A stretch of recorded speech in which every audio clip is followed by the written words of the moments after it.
Stop, kamu harus lihat ini. Malaysia? Ya, Malaysia sedang dipermalukan sendiri. Bayangin, generasi muda Malaysia malah bangga ngomong ala Indonesia. Bahasa kebangsaan mereka, bahasa Melayu tergeser tersisih, bahkan kalah sama bahasa Indonesia yang masuk lewat TikTok, YouTube, game online, dan media sosial lainnya. Kamu nggak salah dengar.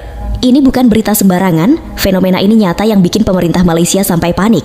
Tuan Ibrahim mengingatkan rakyat Malaysia yang enggan menerima bahasa Melayu sebagai bahasa kebangsaan supaya tidak tinggal di negara ini. Berkitah ketika pembukaan sidang Parlimen 2026, baginda menegaskan bahawa apa juga sistem pendidikan yang ingin diperkenalkan perlu selari dengan dasar pendidikan negara teraskan bahasa Melayu. Mesti menerima kedudukan bahasa Melayu dan sejarah Malaysia sebagai asas utama negara. Sistem pendidikan negara juga perlu terus diperkasa sebagai pembinaan bangsa, jati diri dan masa hadapan negara. Dan bahasa Melayu mesti menjadi bahasa utama. Kalau ada yang tidak terima bahasa Melayu, lebih baik jangan duduk di Malaysia, kerana ianya adalah bahasa kebangsaan. Sumpah nih ngakak banget, Malaysia resah anak mudanya banyak yang fasih bahasa Indonesia. Malaysia panik generasi mudanya lupakan bahasa Melayu, lebih fasih berbahasa Indonesia. Ya kalian harus buruan datang karena promonya udah mau habis mulai jam 4 petang sampai kedainya tutup. Oke? Tahu nggak? Jika nggak tahu, ya udah, ya aku bilangin sama korang. Ini kan sudah mau merdeka. Maknanya promo kami udah mau habis. Iya, 31 Agustus habis promo nasi lemak kami. Jangan lupa bawa mama, bapak, onti, Pak De, Om, apa lagi? Ibu, bapak-bapak semua yang ada di sini. Iya, ya, kayak gitulah, bawa lah pokoknya, bawa satu rumah kamu, satu sekeluarga, satu se-Malaysia, se-Indonesia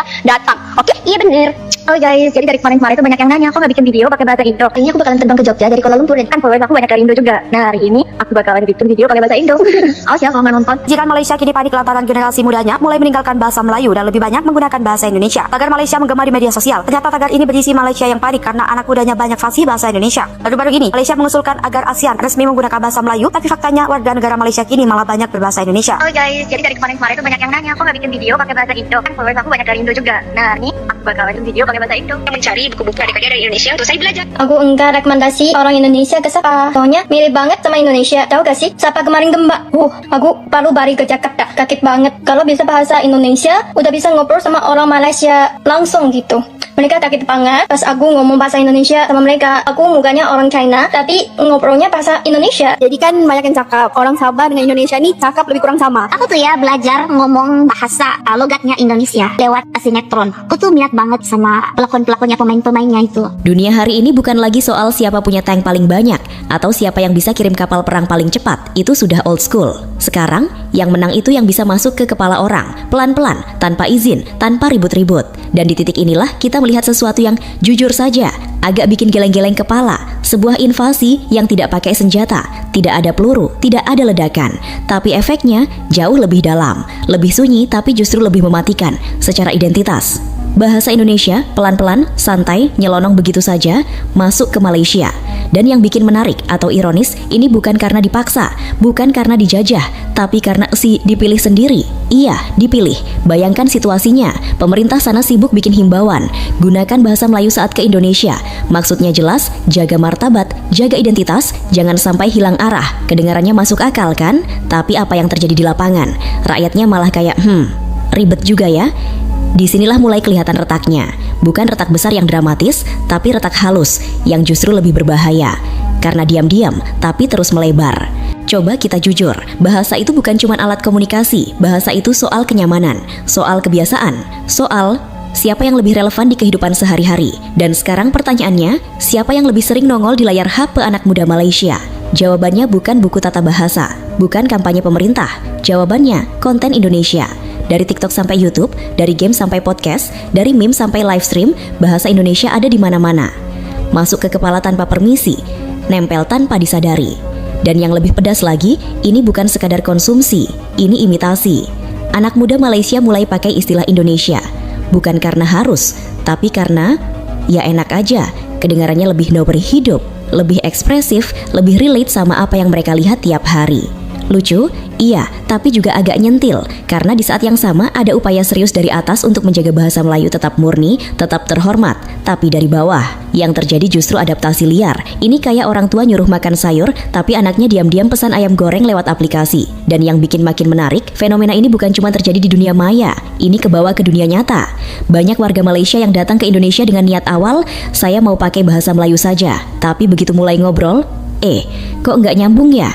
Bukan karena bahasanya beda total, akar sama, tapi detailnya, nah di situ masalahnya. Istilah beda, intonasi beda, kebiasaan beda. Contoh simpel, kata tuan di Malaysia itu umum, formal, sopan. Tapi di Indonesia, kedengarannya kaku, bahkan agak asing di percakapan sehari-hari. Yang dipakai, Pak, Bu, hal kecil. Iya, tapi dalam komunikasi hal kecil itu bisa jadi penghalang besar. Akhirnya apa yang terjadi? Ya sudah, mereka menyesuaikan. Pelan-pelan mulai pakai istilah Indonesia. Lalu bukan cuma istilah logat ikut berubah, cara ngomong ikut disesuaikan.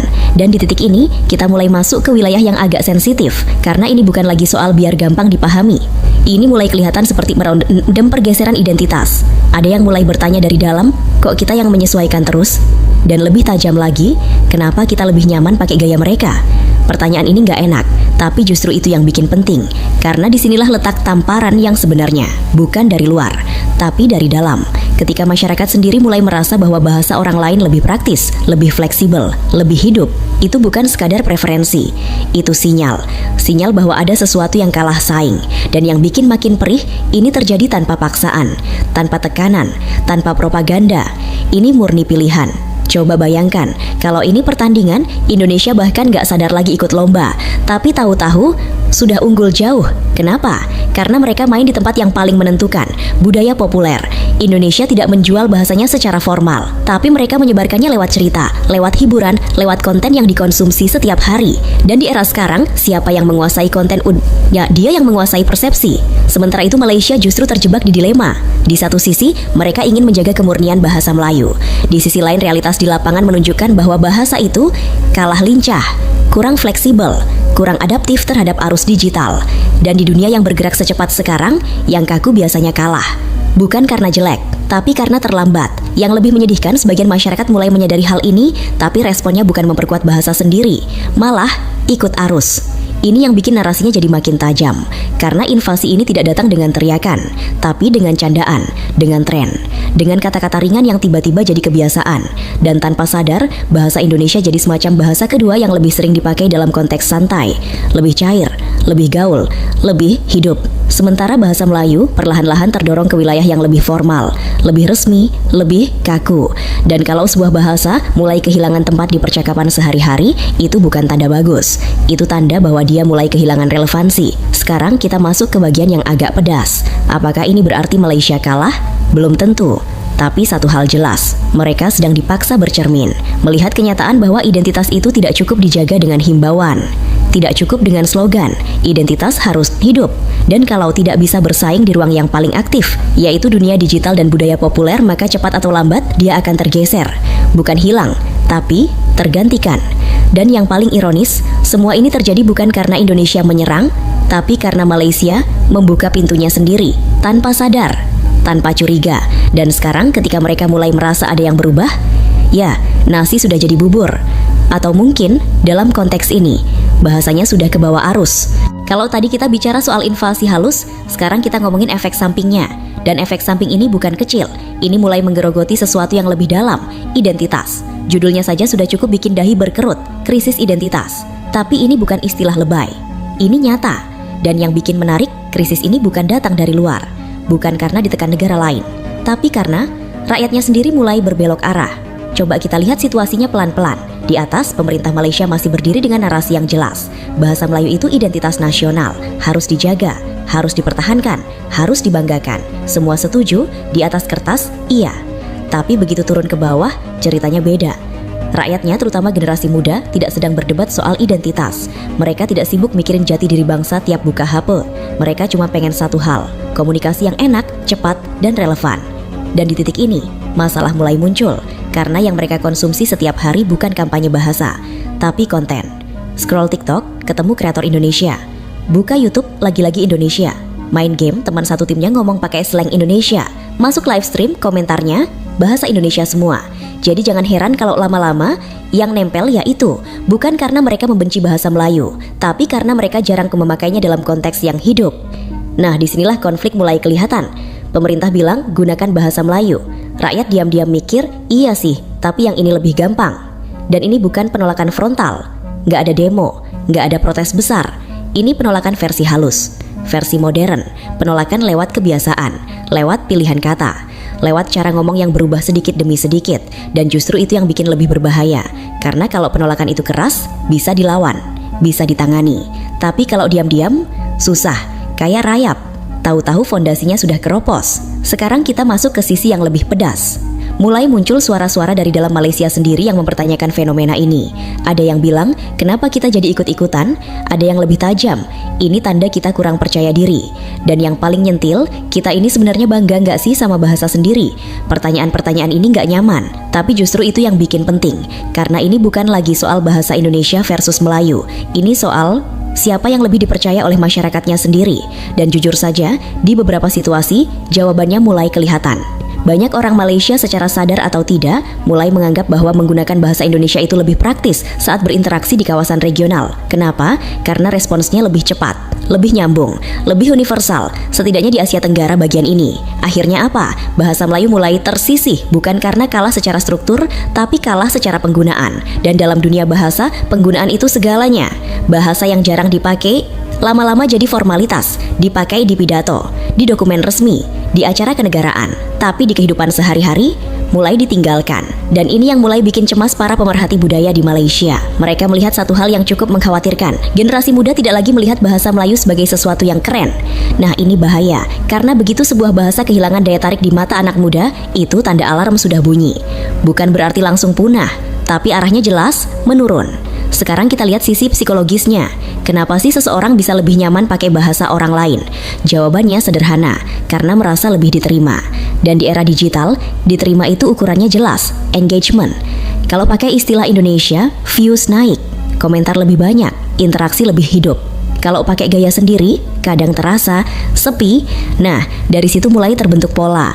Orang tuh nggak lagi mikir ini bahasa saya atau bukan. Yang dipikir, ini bikin saya nyambung atau enggak. Dan kalau jawabannya adalah bahasa Indonesia, ya sudah, dipakai. Tanpa drama, tanpa konflik terbuka.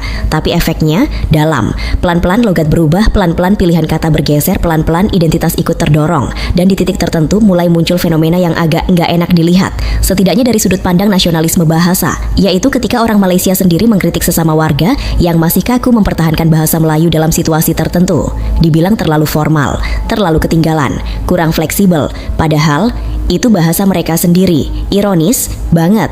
Ini kayak seseorang yang mulai merasa rumahnya sendiri kurang nyaman, lalu lebih betah di rumah tetangga. Bukan karena rumahnya jelek, tapi karena tetangganya lebih rame. Dan disinilah kita lihat satu hal yang cukup menyakitkan. Upaya mempertahankan bahasa Melayu justru terlihat seperti perjuangan sepihak, dari atas ke bawah, bukan dari bawah ke atas. Karena kalau dari bawah kuat, tidak perlu disuruh pun orang akan bangga pakai bahasanya. Tapi kalau harus terus diingatkan, itu tanda ada yang mulai goyah. Sekarang kita tarik sedikit lebih luas. Fenomena ini bukan cuma soal Malaysia. Ini pelajaran global, bahwa di era sekarang, identitas tidak lagi ditentukan oleh batas negara, tapi oleh apa yang kita konsumsi setiap hari. Dan kalau konsumsi itu didominasi oleh budaya luar, maka identitas dalam negeri akan otomatis terpengaruh. Tidak bisa dihindari, tidak bisa dicegah dengan sekadar slogan, harus dilawan dengan produk yang sama kuatnya. Nah, pertanyaannya sekarang, apakah Malaysia punya senjata budaya yang cukup kuat untuk menahan arus ini? Atau justru mereka sedang tertinggal satu langkah? Pertanyaan ini belum ada jawaban pasti, tapi tanda-tandanya sudah mulai kelihatan. Dan jujur saja, arahnya cukup jelas. Bahasa Indonesia bukan cuma masuk, tapi mulai nyaman tinggal di sana. Dan kalau sudah nyaman, biasanya susah disuruh pulang. Selanjutnya kita akan masuk ke fenomena yang lebih spesifik dan lebih aneh tapi nyata. Generasi muda Malaysia yang justru bangga pakai gaya bahasa Indonesia, bukan terpaksa, tapi sengaja. Dan disitulah ceritanya jadi makin menarik, sekaligus makin pedas. Kalau dulu orang tua khawatir anaknya ke barat-baratan, sekarang ceritanya agak beda. Bukan ke barat, tapi ke sebelah rumah. Dan yang bikin menarik, ini bukan soal keterpaksaan. Ini bukan karena harus, ini karena mereka mau. Iya, mau. Generasi muda Malaysia hari ini, khususnya Gen Z, mulai menunjukkan sesuatu yang cukup unik. Mereka lebih percaya diri pakai gaya bahasa Indonesia dalam konteks tertentu. Coba perhatikan obrolan santai mereka di media sosial. Kata-kata seperti enggak, banget, kayak gini, santai aja, parah sih, gila keren itu bukan lagi asing. Bahkan di beberapa lingkaran itu jadi standar, bukan sekadar nyelip, tapi dominan. Dan yang lebih menarik, ini bukan cuma teks, ini suara, ini intonasi, ini gaya. Cara ngomongnya ikut berubah, lebih ekspresif, lebih drama, lebih Indonesia banget. Sekarang pertanyaannya kenapa? Jawaban jujurnya simple, karena mereka terpapar terus-menerus. Kita hidup di zaman di mana algoritma lebih berpengaruh daripada kurikulum. Apa yang sering muncul di layar, itu yang dianggap normal. Dan realitanya, konten Indonesia lagi banjir. Dari konten lucu, drama pendek, podcast santai, sampai live stream gaming, semuanya pakai bahasa Indonesia yang cair, fleksibel, dan jujur saja, lebih hidup. Bandingkan dengan gaya bahasa yang terlalu dijaga, terlalu formal, terlalu rapi. Anak muda biasanya alergi sama yang terlalu rapi. Mereka cari yang lepas, yang bebas, yang bisa mewakili emosi tanpa harus mikir dua kali. Dan disinilah bahasa Indonesia punya keunggulan. Dia fleksibel, bisa formal, bisa santai, bisa kasar, bisa halus. Tinggal pilih. Sementara bahasa Melayu dalam persepsi sebagian anak muda mulai terasa kaku. Bukan karena bahasanya salah, tapi karena penggunaannya sering dikaitkan dengan situasi formal. Sekolah, pidato, media resmi, kurang hadir di ruang nongkrong digital. Dan itu masalah besar. Karena identitas bahasa itu dibentuk di tempat orang paling sering bicara, bukan di tempat orang paling sering diam. Sekarang kita masuk ke sisi yang agak nyelekit. Mulai muncul fenomena di mana anak muda Malaysia merasa bahwa pakai bahasa Indonesia itu lebih keren. Iya, kita ngomongin gengsi sekarang. Kalau dulu gengsi itu pakai bahasa Inggris, sekarang ada layer baru, gaya Indonesia. Kenapa bisa? Karena asosiasinya berubah. Bahasa Indonesia sekarang dikaitkan dengan konten viral, influencer besar, kreator lucu, cerita yang relate. Sementara bahasa Melayu sering diasosiasikan dengan hal-hal yang lebih serius. Dan dalam dunia anak muda, serius itu sering kalah sama seru. Ini bukan soal benar atau salah. Ini soal persepsi. Dan persepsi itu dibentuk oleh apa yang mereka lihat setiap hari. Sekarang bayangkan situasi ini. Seorang anak muda Malaysia bikin konten. Dia punya dua pilihan.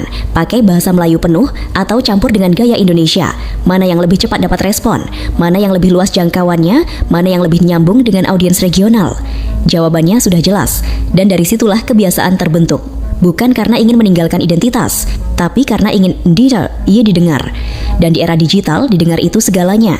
Yang lebih menarik lagi, ini bukan cuma soal kata, ini soal rasa. Banyak yang mulai merasa bahwa ekspresi dalam bahasa Indonesia itu lebih kena, lebih bisa mewakili emosi, lebih gampang buat bercanda, marah, curhat, atau sekadar komentar receh. Contoh simpel, kata gerambi mungkin tepat secara bahasa, tapi gemes terasa lebih ringan, lebih playful.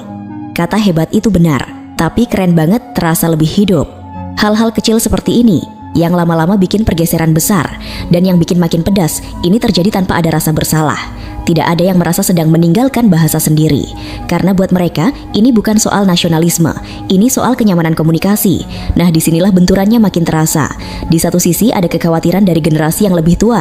Anak-anak ini makin jauh dari akar budaya. Di sisi lain anak mudanya santai saja. Kami cuma ngomong biar enak didengar. Dua dunia, dua logika. Dan jujur saja, yang lebih cepat menyebar biasanya yang lebih santai. Sekarang kita masuk ke titik yang paling menusuk. Fenomena ini mulai menciptakan situasi di mana orang Malaysia sendiri bisa terdengar lebih Indonesia daripada orang Indonesia tertentu. Logatnya mirip, pilihan katanya sama. Gaya bicaranya nyaris tidak bisa dibedakan. Dan ini bukan kejadian langka lagi. Ini mulai jadi pola. Pertanyaannya, ini adaptasi atau asimilasi? Kalau adaptasi, harusnya masih ada batas jelas. Kalau asimilasi, batas itu mulai hilang. Dan disinilah muncul kekhawatiran yang lebih dalam, bahwa generasi berikutnya mungkin tidak lagi melihat perbedaan itu sebagai sesuatu yang penting. Bahasa Melayu dan Indonesia dianggap sama saja. Padahal, secara historis dan kultural, itu dua jalur yang berbeda, meskipun akarnya sama. Kalau perbedaan itu hilang di kesadaran generasi muda, maka yang tersisa bukan identitas yang kuat, tapi identitas yang melebur. Dan sekali lagi ini bukan karena tekanan luar, ini karena pilihan dalam, pilihan yang dibentuk oleh kebiasaan yang dibentuk oleh konsumsi, dan konsumsi yang didominasi oleh satu pihak. Indonesia mungkin tidak pernah secara sengaja menargetkan ini, tapi efeknya nyata. Bahasanya jadi aspirasi, gaya bicaranya jadi referensi, dan budayanya jadi standar baru. Sekarang kita balik ke pertanyaan awal. Apakah ini aneh? Sedikit. Apakah ini berbahaya? Tergantung sudut pandang. Kalau dilihat sebagai evolusi, ini wajar. Tapi kalau dilihat sebagai erosi identitas, ini mulai mengkhawatirkan. Dan yang paling ironis, semua ini terjadi saat Malaysia sedang berusaha keras mempertahankan bahasanya. Tapi justru, dari dalam, arah anginnya berbeda. Ini bukan lagi soal kalah atau menang. Ini soal siapa yang lebih relevan di kehidupan sehari-hari. Dan untuk saat ini, jawabannya mulai terlihat jelas.